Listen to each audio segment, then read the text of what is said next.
Hey everyone, it's Rye, aka early 2000s YouTuber, and I'm gonna be reviewing the Yogcast game that they just played as part of Jingle Jam, and I just want to take a mention to, or take a moment to mention, if you guys aren't familiar with Yogscast, they do this yearly stream. I only just kind of found out about this. I've been a sub to Yogscast for probably over 15 years now, but that was back in like when I was in middle school and shit. But they do a yearly stream. They raised $2 million. They're playing different for charity. They're playing a bunch of different games. The stream's going on for 10 days. As part of day 5, they played Civ 5.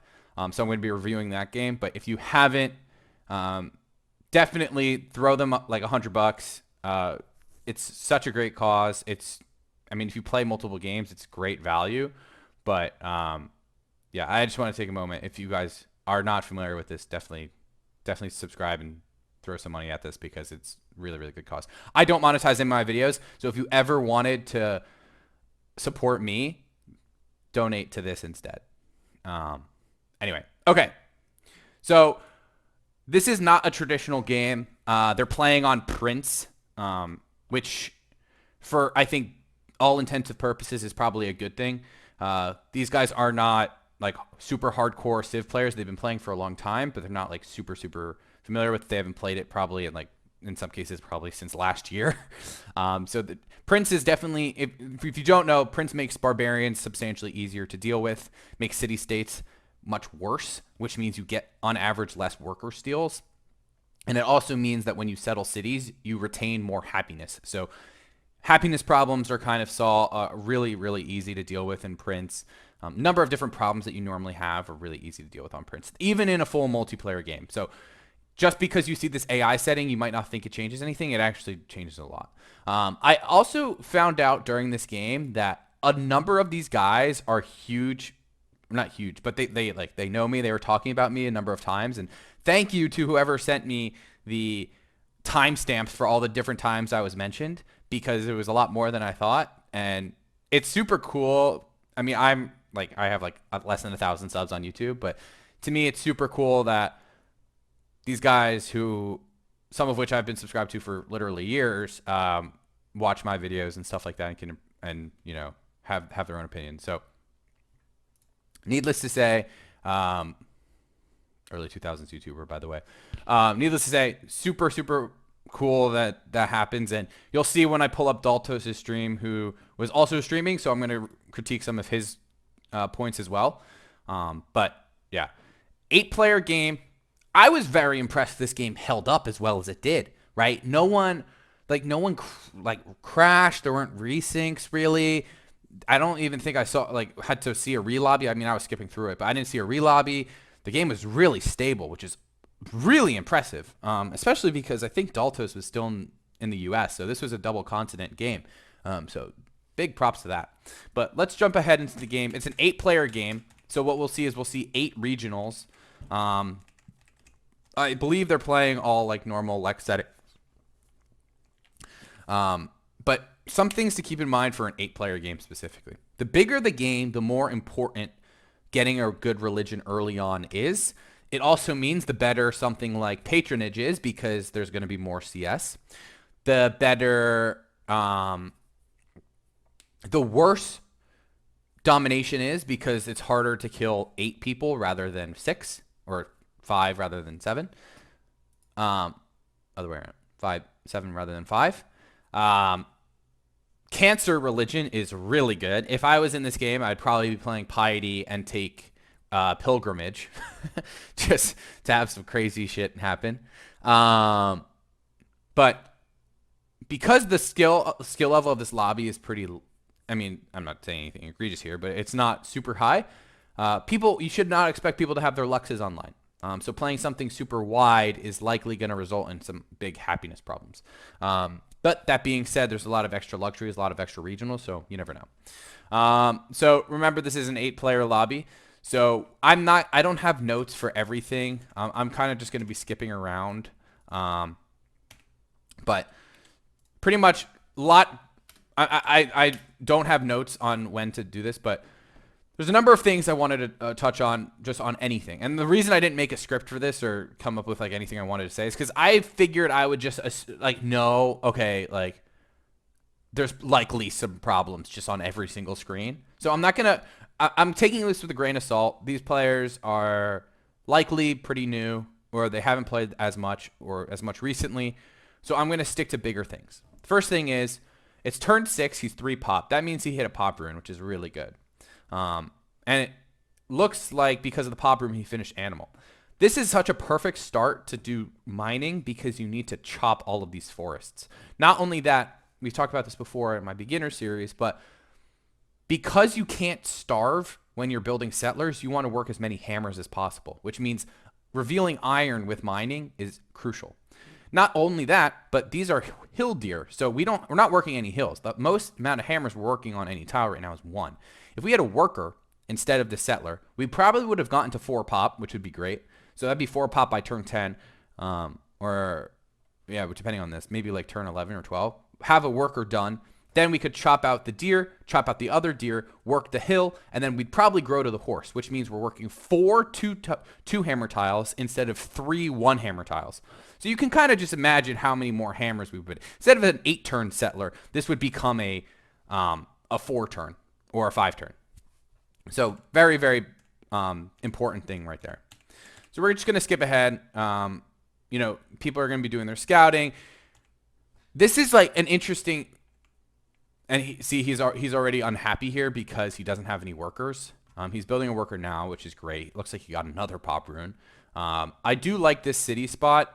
Potentially would have put it on bison here so I can pick up the copper, and I'm 1 tile away from the wonder. But if your priority is improving this ivory fast, that's fine too. If you don't want to kill the bison, that's also fine. But in this case, I actually don't mind killing bison here.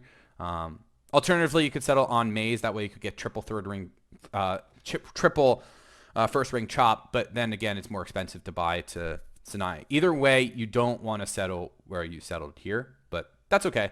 I don't hate this.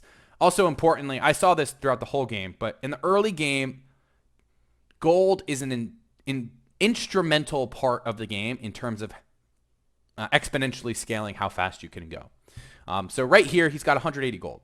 There's a number of things I'm seeing that he needs to be doing, namely buying this iron and working the iron, but also he could be buying to Sinai here, or if that's Kylish, I don't actually know. We also see them not giving embassy, which, you know, that's fine as well, but just something to keep in mind. Like, embassies are really good for understanding where you can settle realistically and who's going to be kind of near you. Another instance where we really need iron, or we really needed mining and then eventually bronze working right away as this start. And we want our workers on the gold tiles. He's got double iron cap, needs to buy these iron in this cap. He's got plenty of money too. I saw a number of people actually go tradition this game, which I think is definitely the right idea when you're not super comfortable with the game. Tradition definitely holds your hand more than any other tree.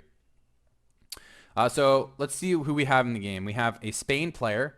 That's a great pick. I mean, Spain in general is just a bullshit civ, but especially on the more players there are in the game, the more natural wonders there's going to be, which means Spain's even better. So you have a higher chance or higher probability that you're going to be the one to get the wonder.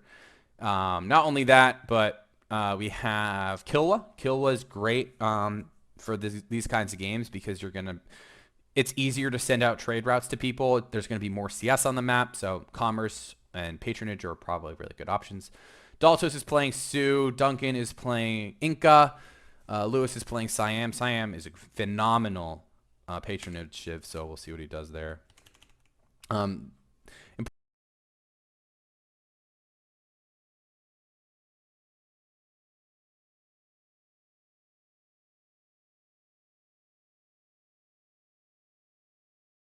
I swear to God, like, I can't make. I'm so shit at content creation. Like, like my mic just fucking died. Like, you can't make this shit up.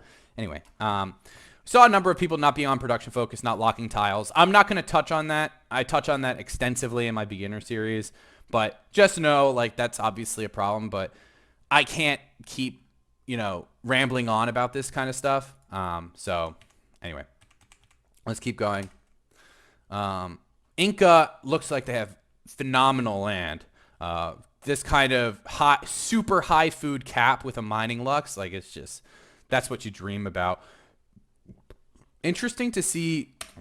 Okay, so we also have Rambler, who's on Egypt, and then Spiff, who is on Poly, and Rithian, who's on Switzerland.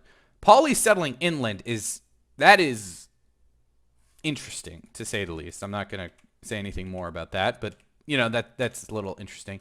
Turn 35, a little late to settle, but, I think that's fine. I actually don't know what Spiff's doing here because it looks like this is... Liberty and how he settled, but I don't see the extra hammer underneath the city. Potato he took Open Sky, so that's interesting. Open Sky is typically not what you want to do. It's a great pantheon, but you typically don't want to take anything except coastal pantheons on the coast because coastal pantheons are the highest value pantheons in the game. So I think he's Liberty here. Yeah, he's Liberty. So something like Lighthouses, what's it called? Starlight Guidance, or God of the Sea, or something like that is obviously like really, really good. Let's keep going. We're seeing an early okay, we're not doing GL. This kind of thing pisses me off. You're so close to 6 pop here. Just grow one more time, Just a lot of science you're leaving on the table. Okay, let's skip ahead. This Spain start looks pretty good. I mean, Coconut is my secondary lux with whatever it's called, Coral, which is just great for Spain because it lets them not need to build a shrine if they get a natural wonder or something. I did see a lot of people build units early, which yeah, wow. Well, I didn't see this, but this is a good first religion. Salah and pagodas. Do you have faith gen? Does he have faith gen? 16. That's enough to that's enough to warrant it. 16 faith per turn is definitely no joke. At least this early. I'm surprised. I'm curious. Oh, it's because he took natural wonder. Wait, he had Sun God though. He's got the natural wonder. I think he probably has a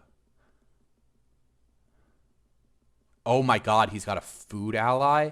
That's insane. That's insane. Okay.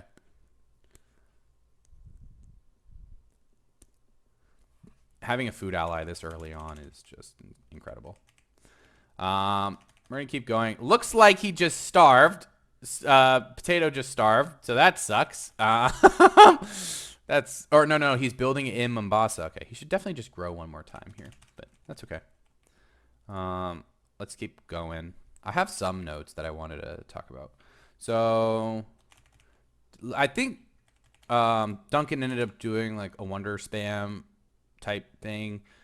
He has no faith. It's turn 62, no pantheon. That's his first source of faith. So I would just get a religion from someone else. Just say fuck it. It's too late to actually have something useful. He does like tourism, but we'll talk about that in a second.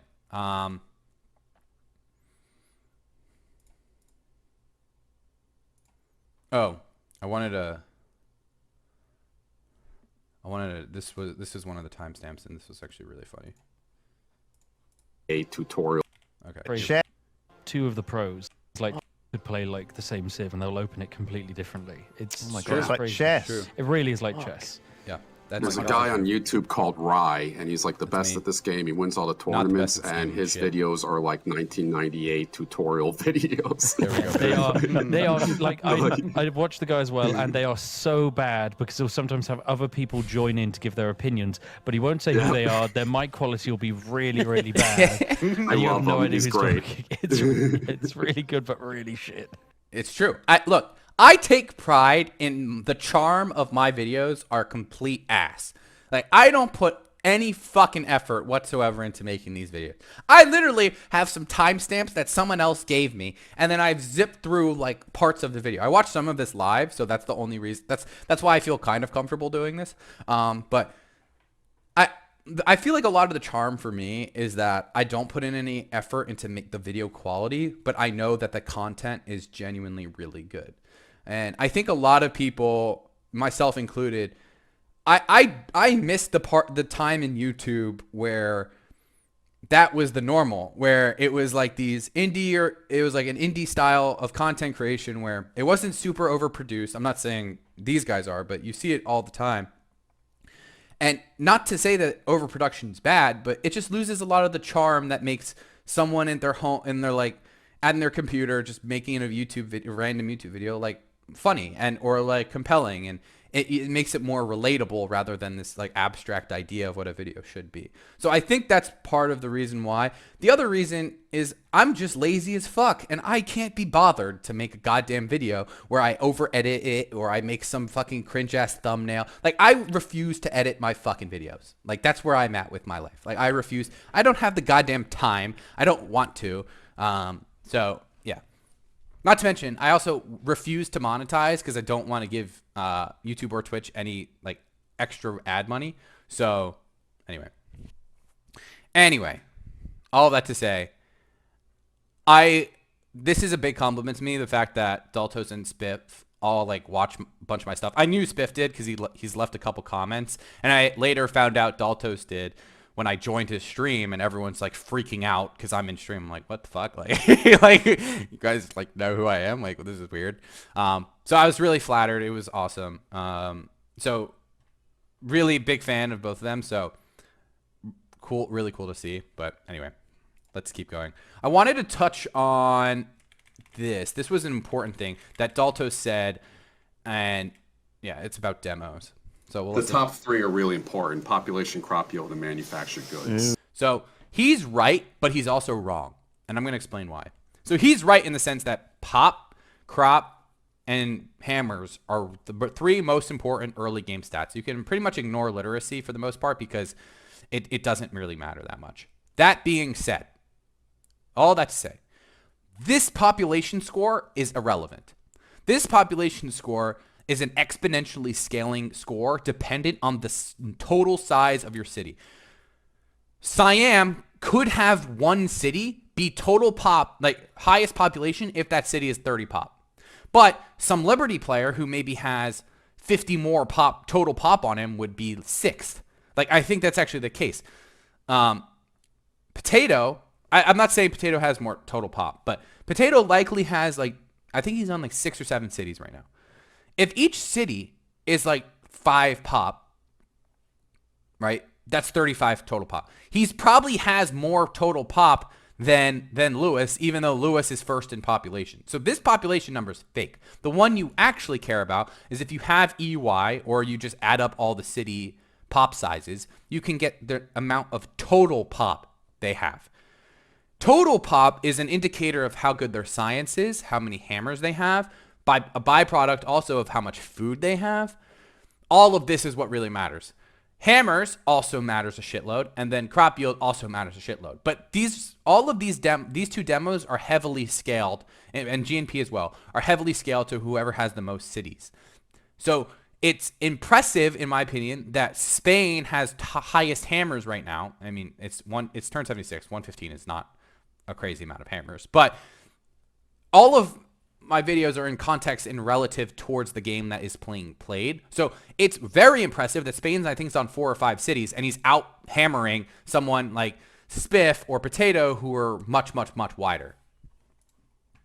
So this is an important concept where the population score is so often misconstrued to be this really important score, but this is not telling the full story. In fact, it's just kind of lying. Yeah. Okay. So let's skip ahead a bit. Let's skip ahead a bit. I'm just going to try to find some stuff. And then, so this is pretty cool. It's rare that you see, people settle like this. Like, this is some old school type Civ shit.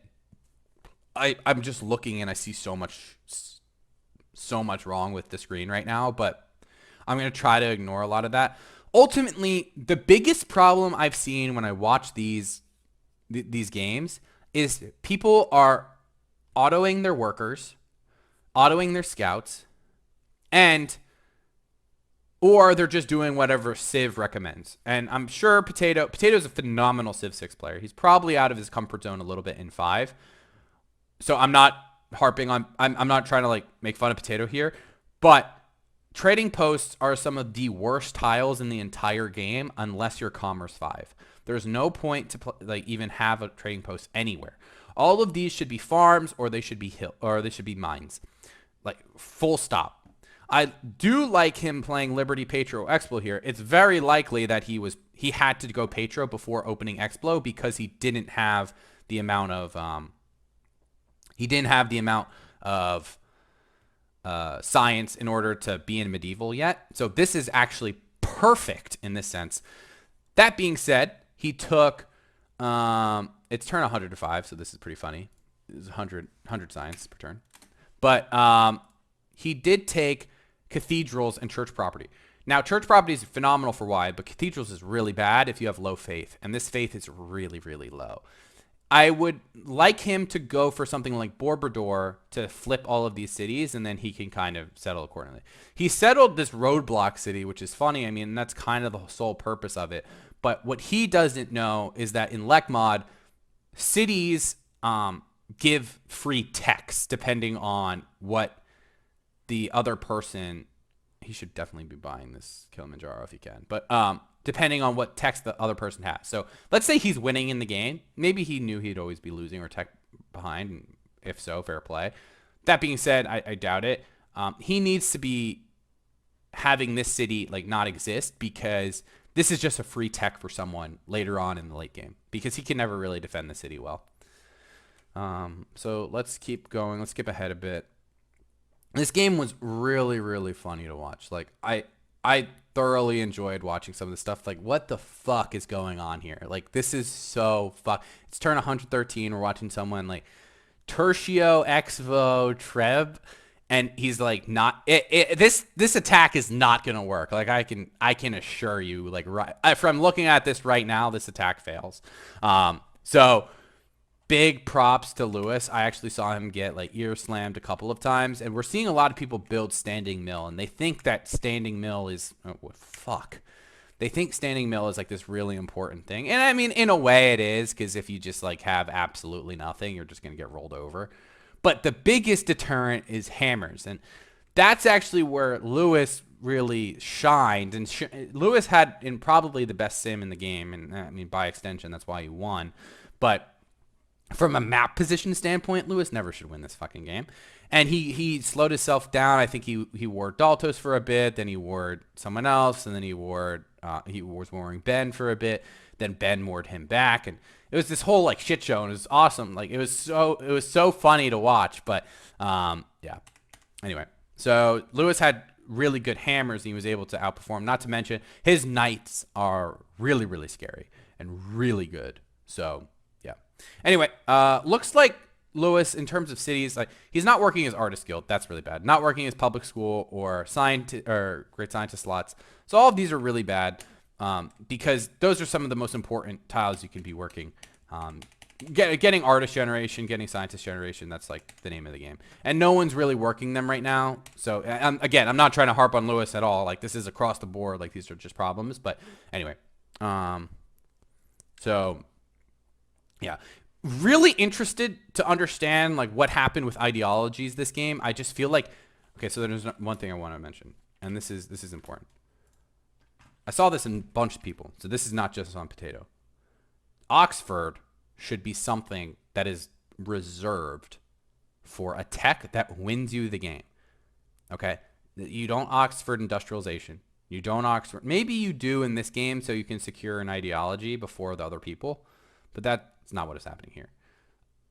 You Oxford like stealth. You Oxford nukes. You Oxford land ships. Something like that.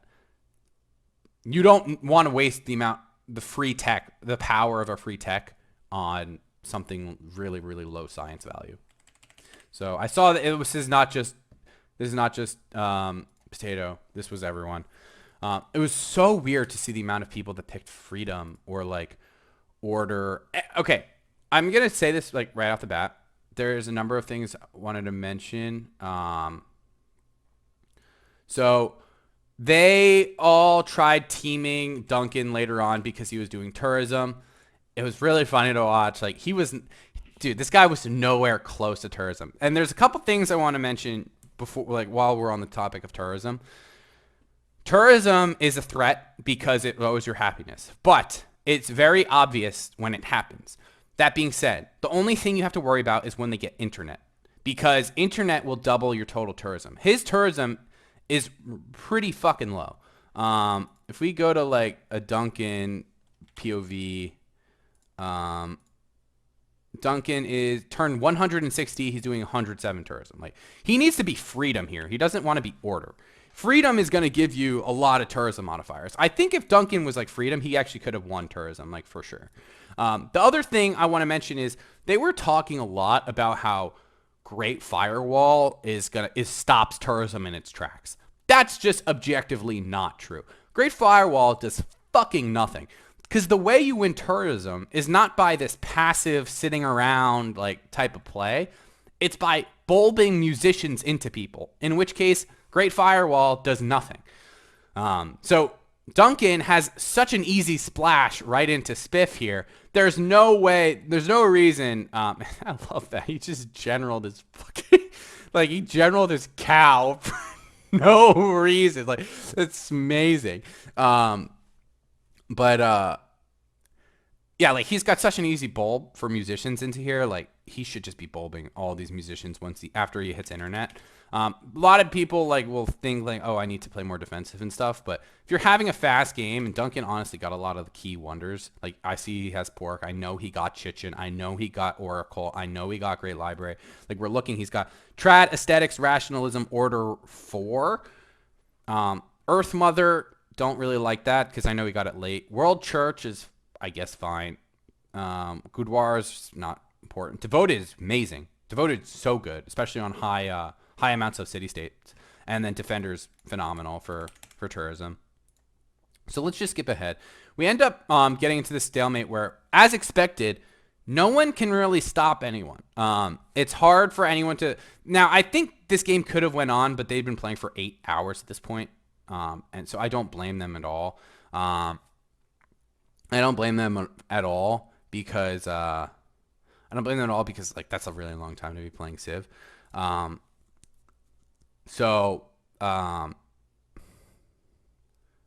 that being said, it's super hard to stop Lewis here, and I think they could have stopped him if they completely teamed him, but the game would have just kept going on for a long time. So don't blame them. But in these really long and passive, drawn-out games, you just kind of see... Just War is such a meme. But you just kind of see a lot of people playing passive. People scale late, man. Like, it's... You could be having a terrible game, and it doesn't matter. Like, tech discount. Like, there's a lot of comeback mechanics that you don't really feel in the game. Like, I think Civ 6 does a better job of making comeback mechanics more obvious. But in this game, combat mechanics are not as obvious, but they're really, really powerful.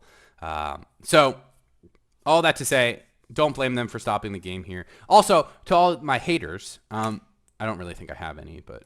The Atomic 2, thank you. We got the Diddle Fiddle. Connor Dunn, thank you so much. SZ Pike, excuse me, what do you think you're doing? You donated on the wrong stream, the Minecraft's tomorrow. Jacob, thank you very much. Jacob, what a nice message. A volume. End your turns. Richard, thank you. Oh, you have to promote. 86. You can't. Yeah, I have to. Yeah, you have to promote. Yeah. Andrew D. Lot. Really amazing. Arthur Cluedo, what an amazing donation. £100 from him. Thank you. Josh, third year.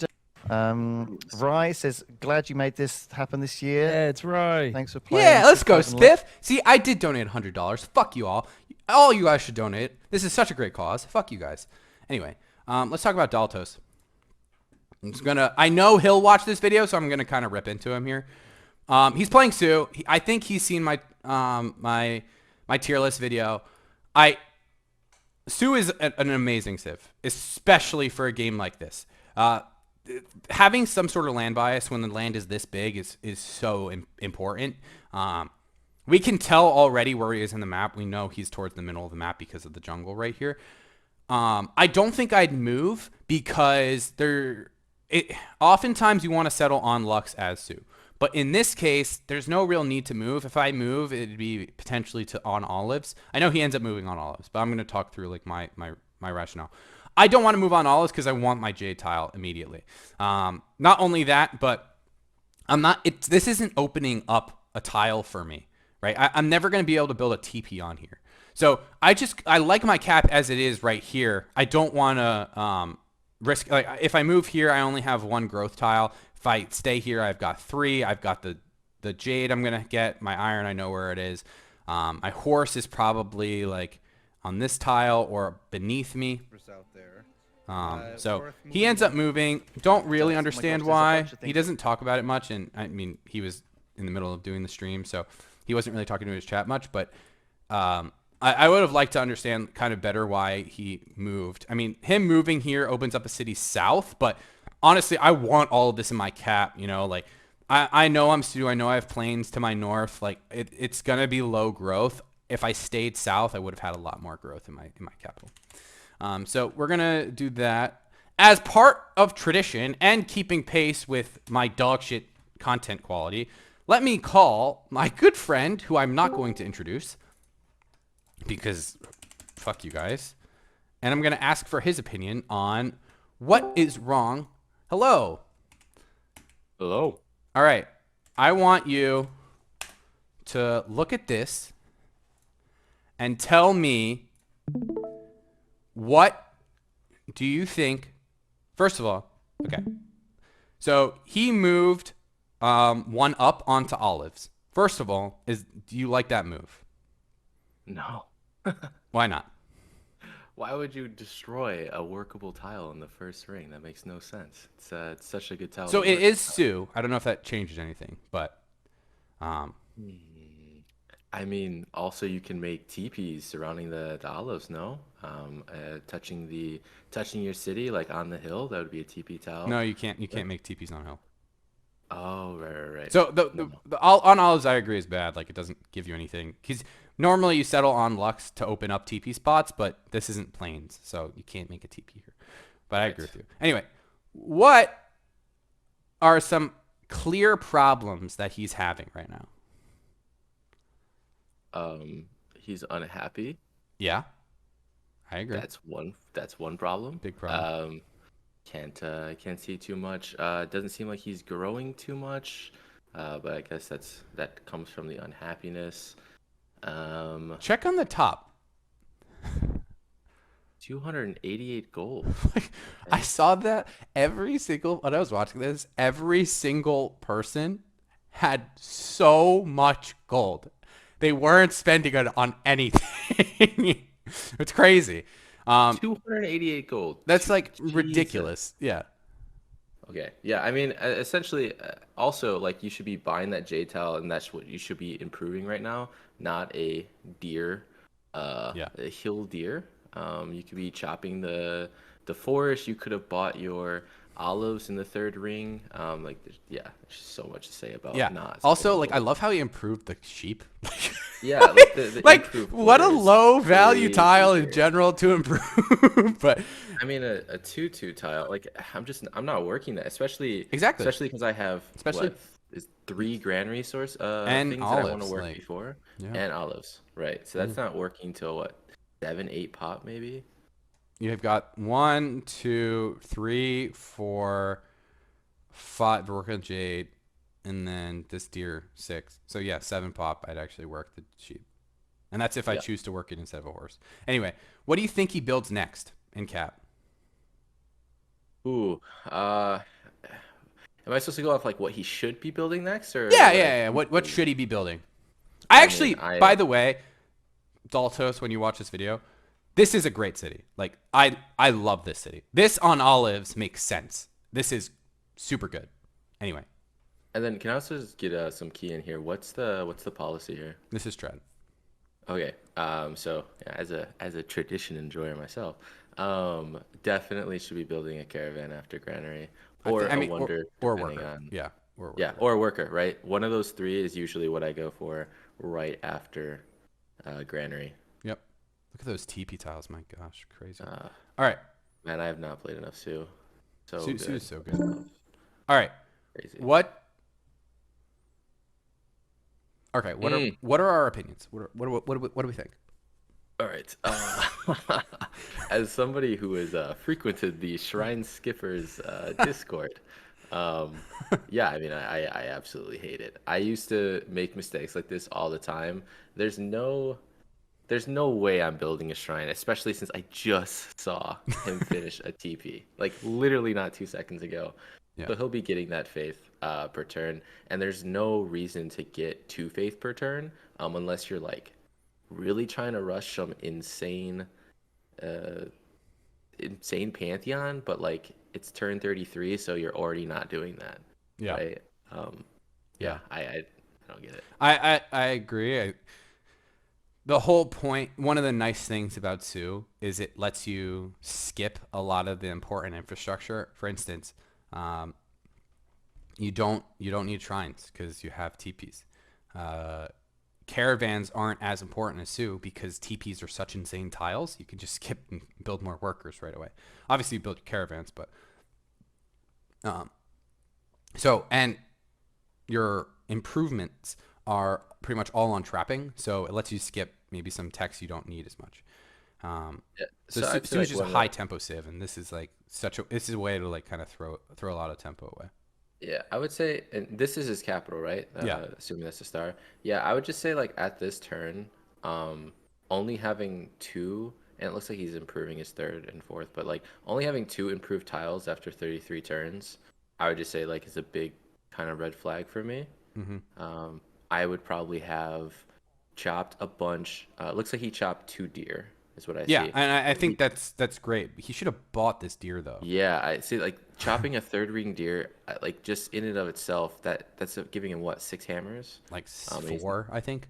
4 hammers that he's not working it because he didn't buy the tile. So I'm not crazy about that. I would have just made sure that I improved my hills and my luxes right from the get-go. Yep. And I think this all kind of goes to this move not being very good, right? If he didn't move, if this would be a second ring buy.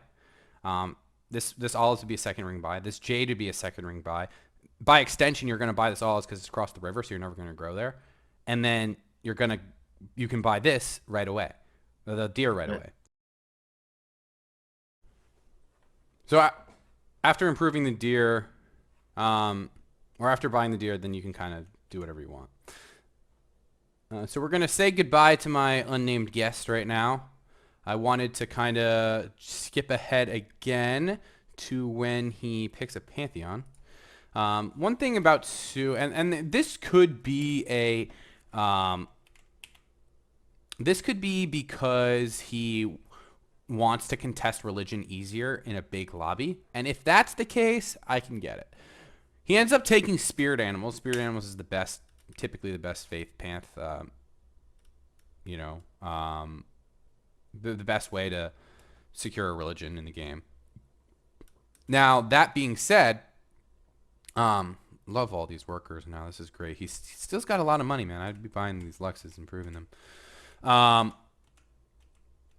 But I don't think I'd be buying a Faith Panth, especially on Sue. You have a good amount of TPs, like nothing crazy, but I see at least 5 or 6 TPs, 7 TPs. So that's like 7 faith per turn per minimum. I don't think you need more than that.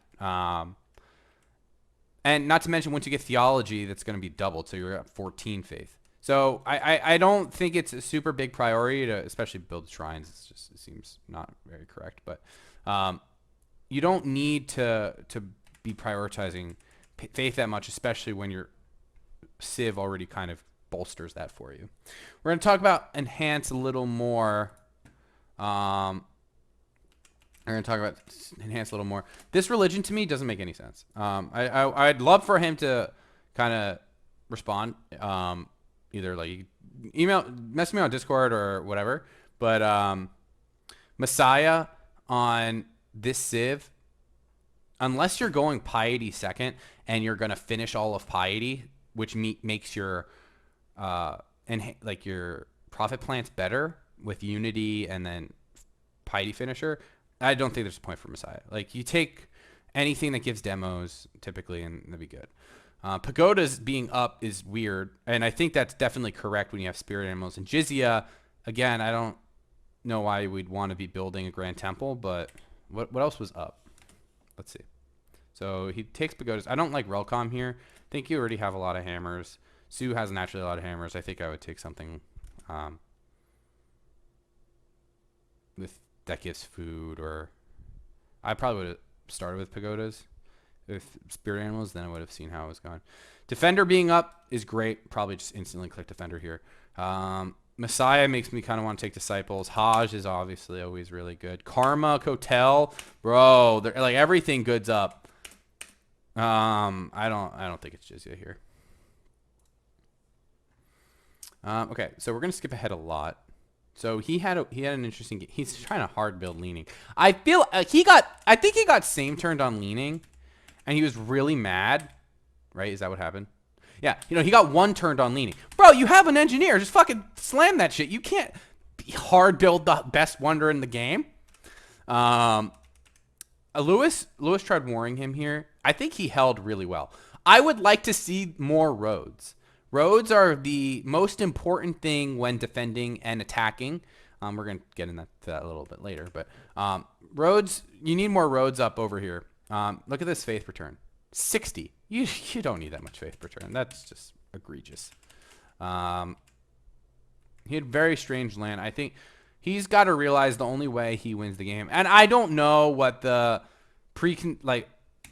what the rule, like, quote unquote rules are of this game. Like, I know it's obviously BM to just like kill your neighbor, right? You're not going to kill Duncan like on turn 50. Like so I don't know like what the rules are here, but I think he has to realize that like the only way he wins the game is if he full kills Lewis. The Piety second I don't agree with. We talked about this earlier, but I think patronage on this map would have been great. Something like Piety, it's not like that bad, but I definitely wouldn't have taken rationalism. I would have taken in my enhanced one first. I would have taken like enhancer or Piety. I wouldn't have taken religious tolerance. I would have taken reformation instead. We're seeing a Oxford get queued. Not sure why. Is it for schools or something? These turns are taking a long time. What did he just Oxford? Or was he pre-building?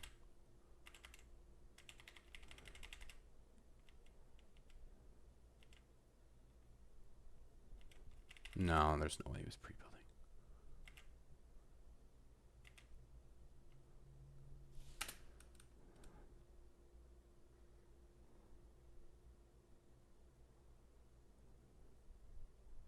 So he Oxford Industrial. Why didn't you just go straight to Industrial then? You would have had it. He's trying to push in on Lewis with these crossbows, but he doesn't have roads. Look, if you got a bunch of roads, this would be so much easier to push into. Like, cross this river with roads. Lewis put a general here. I think this is a great general tile, but look what happens. It's a terrible general tile because as soon as you get your own general, you general on this tile, and he's fucked. And you have roads, and you just push in, and he's dead.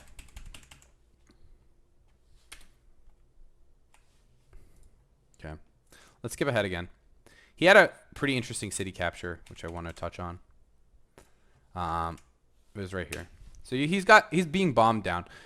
What I would have liked to see is 1, 2, 3, 4, 5, 6, 7, 8. So you can't bomb the city from here.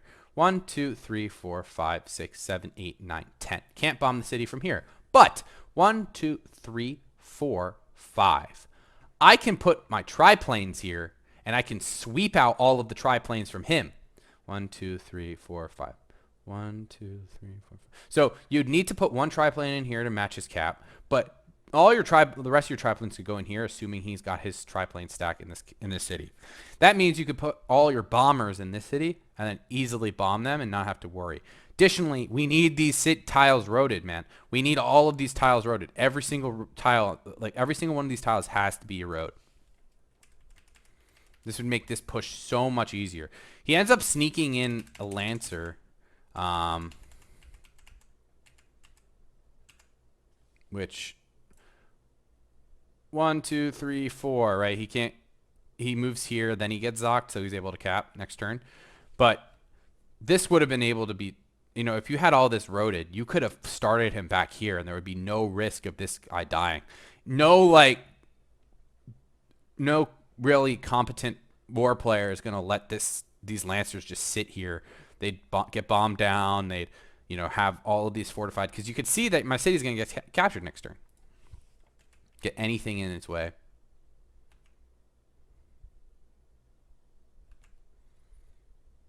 And even if Lewis put his Lancer here, Daltos would have to move onto Maze, then get zocked onto this tile, or move 1, 2, so then he can't stop. So he could get stopped again from capturing this for this next turn if a unit were to come out and then be put onto this tile. So this was fortunate, but yeah, not the best. And honestly, like, the fact that he didn't have all that road is weird. He's got a 39 pop cap. That's insane. It was funny to see all these people building, like all these guys building all these like sim infrastructure. Like if we go back to the mainstream, right? Like if I just like go to anyone building like arsenals, it's building a hospital. Let's like skip ahead. Let's see. So I mean, Duncan's getting nuked here, so there's not much to see here. But like building a observatory, a lab. I mean, I guess he's just trying to focus on science and stuff, but it's just funny. It's like because at the moment it's cool to see kind of like I love this kind of game. Man, I'm being pretty critical here, but I hope they and everyone that's watching this kind of understands like it's all in good fun, and like I love that they do this. I love that they honestly, I feel like I love that they're not taking it super seriously, because they're going to have so much more fun than if they took it seriously. You're going to do about, you have a 41. Like, I love that these games are so fucking chaotic and they're so unoptimal, and, but that's the best part about it. It's like a good analogy is like their sim is like my YouTubing, right? Like it's intentionally not super efficient and not super, hardcore, or they're not like trying terribly hard. They don't really care if it's like the best like gameplay ever, but it's such good content. And I think that's like anyone watching this can see this and be like, yeah, like I want to play Civ now, or like this looks like so much fun, and like all this chaos that's happening would never happen in like any of my games. So I loved watching this game, and I will definitely watch next year, and I'll definitely watch if they play again, and if they ever want to have me on the show and like have me like 1v5 them, I'm happy to do it. But this kind of thing is so cool to see, and it was so much fun watching. And again, I'm just gonna plug this even more, but if you go here in any of the YouTube does that now? What a fucking meme. They've raised like $2.1 million, man. Like that's crazy. Like you get all of these games if you donate $100. Like I didn't even know that when I donated at the time. That's really cool. So all this to say, definitely donate. It's such a great cause. All of the proceeds go to charity, and you actually get shit for it. Like 2.1 mil, guys. Like that's amazing. So anyway, that's all I have. Let me know if you guys have any questions. I'm happy to answer any questions. I'm also happy to backseat as per my dono, so just hit me up. But in all seriousness, no. This was so much fun to watch. It was a really, really cool game. I think of all the players, I think Lewis definitely deserved to win the most. It was really cool to see him just go on this absolute fucking tear late game, and he 100% could have won Dom if he wanted to. Like, I don't know why he went for space. I guess he was just like bored and stuff, but yeah, like that was he could have won Dom if he really wanted to, and that would have been sick. So anyway, that's all I got. Until next time, later.